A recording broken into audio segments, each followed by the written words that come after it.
ચોમાસાની શરૂઆત પહેલા જ અંકલેશ્વરમાં વરસાદી માહોલ સર્જાયો છે. મોડી રાત્રે અને વહેલી સવારે ધોધમાર વરસાદ પડ્યો હતો. ભારે પવનને કારણે મિની વાવાઝોડું જેવી સ્થિતિ સર્જાઈ હતી. હવામાન વિભાગની આગાહી મુજબ વરસાદ પડતા લોકોને આકરી ગરમી અને બફારામાંથી રાહત મળી છે. ભરૂચ જિલ્લામાં અંકલેશ્વર અને હાસોટના 1 ઇંચ વરસાદ નોંધાયો છે.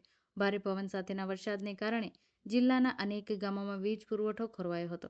સતત વરસી રહેલા વરસાદથી ખેડૂતોને વ્યાપક નુકસાન થવાની આશંકા છે. કેરી, કેળા અને ડાંગરના પાકને નુકસાન થવાની ભીતિ વ્યક્ત કરવામાં આવી રહી છે. નેતૃત્વના ચોમાસાની શરૂઆત થઈ છે. પહેલા જ સમગ્ર જિલ્લામાં ચોમાસા જેવો માહોલ જામ્યો છે. વરસાદને લઈ અંકલેશ્વર અને માર્ગના પણ બુરા હાલ જોવા મળી રહ્યા છે.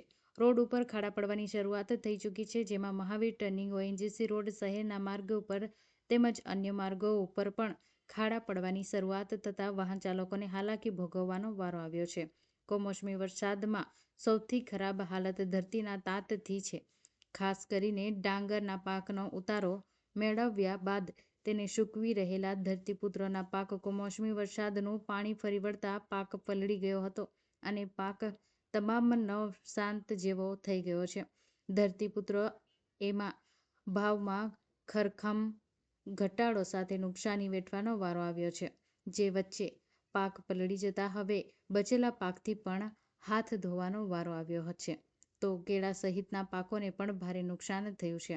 હાસોટના પુનઃ જાહેર માર્ગ ઉપર મહાકાય વૃક્ષ ધરાશાયી થતાં વાહન વ્યવહાર અવરોધાયો છે.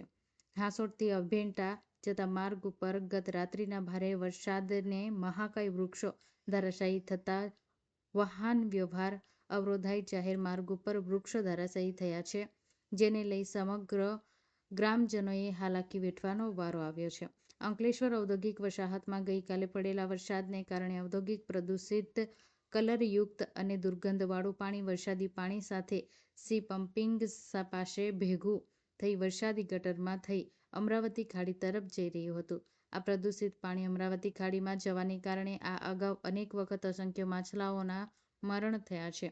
તેમ છતાં વહેતા પ્રદૂષણ પાણી ઉપર કશુંક આવી શકાયું નથી. આ બાબતે મૌખિક ફરિયાદ પ્રકૃતિ સુરક્ષા મંડળ દ્વારા Gujarat pollution control board Ankleshwar અને ગાંધીનગરને કરવામાં આવી છે.